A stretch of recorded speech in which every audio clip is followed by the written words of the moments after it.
That is our hobby, which is our local ministry, because that which absorbs most of my time is my missionary work with Slavic Gospel Association. And during this time, it couldn't be in any more difficult time than it is now than under this pandemic, but it couldn't be any more of an exciting time for the sake of the gospel. So let me share that with you, and I hope this comes across clearly. I don't have photos for you, and if you could see the photos, it would be even more powerful. But during this time, countless number of homes, well, not countless, about 50,000 times the gospel has been presented to people that have never heard the gospel. Food has been provided to homes, leading to almost 2.8 million meals that have been assisted with people who couldn't even put food on the table. There's a lady in Belarus that was out looking for dandelions.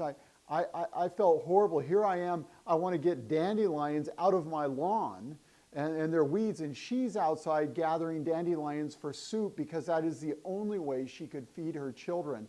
And through Christ Over COVID, which is the ministry that I'm leading and helping to accomplish overseas, we were able to provide food to the church that took it to this lady and brought her the gospel and groceries and made a difference in her life. We're hearing about outreach in Muslim areas, like in Azerbaijan, where people live literally in a house where rooms are not more than 5 foot by 5 foot with several kids, and they don't even know where the next meal's coming from. And this has opened the door to Muslim people, and they're hearing the gospel for the very first time. We're hearing this in Tajikistan and Kazakhstan and Uzbekistan, and we're seeing the gospel go forward.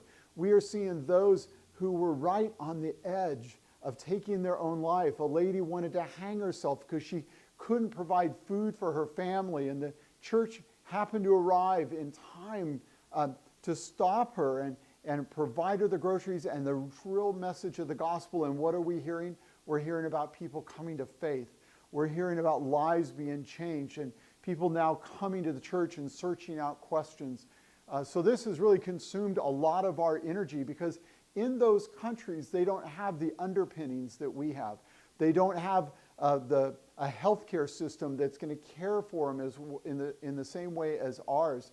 They don't have any financial safety net that we have, although we may argue how good the safety net is. But basically over there, when they lose a job, that's it. There is no other support, no other system. So God has used His church in the middle of this crisis to advance the gospel and to really show people the true message of love from the church, both in action and in word. And we're seeing lives changed. Additionally, in the last 4 weeks, fighting has become really intense in a contested region between Armenia and Azerbaijan. It's known as Artask. And in this region is 95% ethnic Armenians. Being a theologian, I get that confused all the time. I'm sorry, but Armenians.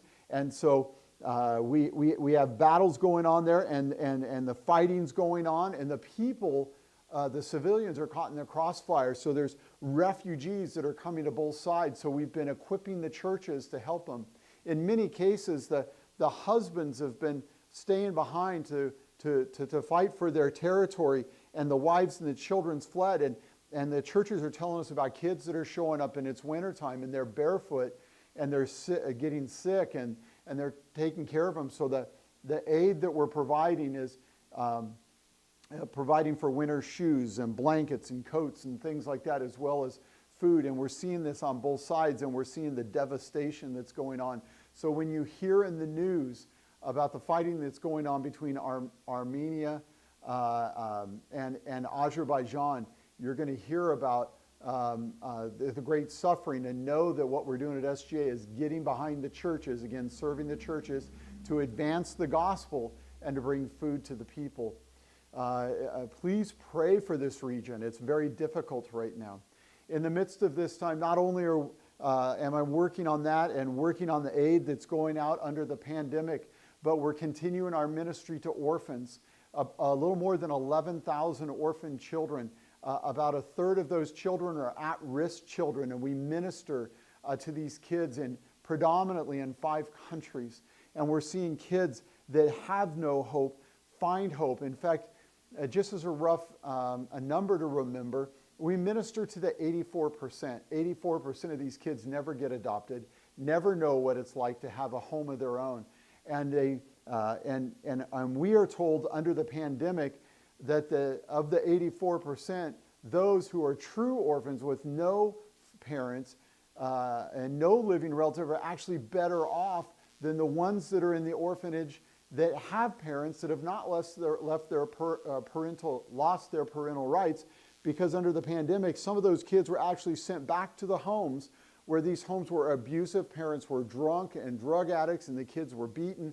In fact, I hear this one story where a child ran to the police station pleading with the policeman to go back to the orphanage instead of suffering at home in the difficult home that he was in. So we've got Orphans Reborn, where we're ministering to orphan children, and we've got this compassion ministry under the pandemic and this quick relief effort that we're trying to do in Armenia, and then continued relief efforts that we're doing in the war zone of eastern Ukraine, where there continues to be fighting and suffering, and now winter is setting in, and we continue to help them with medical teams going in to work with the orphans there to bring food and resources to them.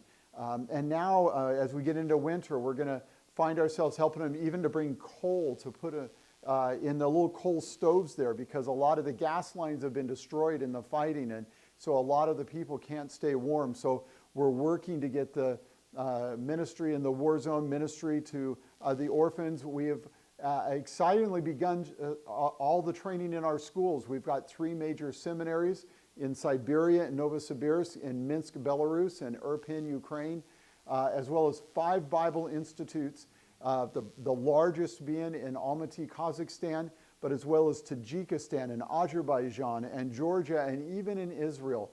In fact, this week in Israel, we started another class in a biblical counseling program that is being done by Zoom. In fact, a lot of the training that's going on to 1,300 students across these schools, not counting all the other church-based training, which is about another 500 students of church-based training. We have all this training, whether it's Zoom, Moodle, or in-person training.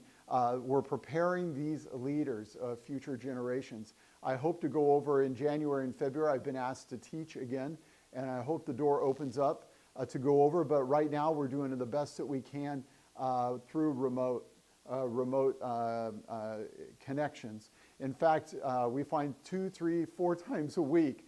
I'm on Zoom calls sometimes at 3 and 4 o'clock in the morning, where we're working with national leaders, working to response in these times, working out planning and working the details to encourage the churches. And so we have that, and then of course we're coming into the Christmas season. We have Emmanuel's Child that is beginning up. So we've been already advancing Bibles over to the churches, preparing in advance for this wonderful time of ministry. I couldn't imagine a more important Christmas than this Christmas. 2020 for all of us has been a time of suffering, but in the middle of this time to celebrate the hope we have in Jesus. Christmas outreach is going to be so much more important than I think the previous years, because people need to be reminded of hope in Jesus. And this Christmas will be a time in which the investment of all the ministry that's been going on through the year will culminate in remembering the earthly advent of God's Son Jesus, and the advent of our hope, leading to pointing to the hope that we have in Jesus through his crucifixion and resurrection, ascension, and the hope that he is coming again. And so all these ministries are working together. So Christy and I are consumed with the overseas ministry, even in the midst of the pandemic. We're busy in our local ministry. We have a new grandson, that's good busyness to have. So we're really excited about that. We so hope that we get to see you in 2021. Christy and I really want to come up and we want to be able to share with you with pictures, not just me talking, but pictures. And we'd like to be able to do that. And so in closing, I want to give you this message. It's simply this.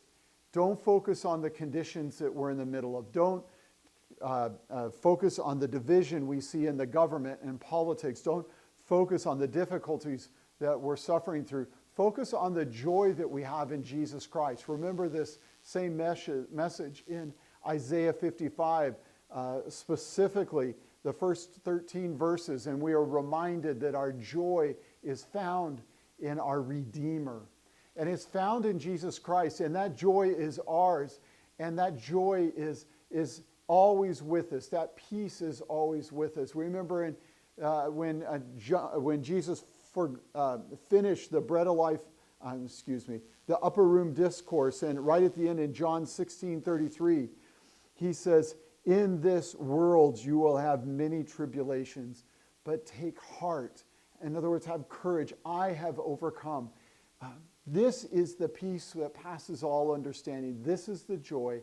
Let the love that you have of Christ, let the faith you have in Christ be the joy you hold in your heart, and may it be your strength, and may it be that which guides you through these troubling days. And be encouraged in this time, because even in difficulty, our God remains on the throne, and our hope is secure with Him. And if you are hearing this while you're worshiping this morning, praise be to Jesus that He is our living hope. And be encouraged. Thank you so much for your care of Jesus. For Jesus, but thank you so much for your care of Christy and I and our family and our ministry and proclamation of Jesus. May you be blessed in all things, and may God be glorified in your church and in these days. We miss you and love you and hope to see you soon. Bye now.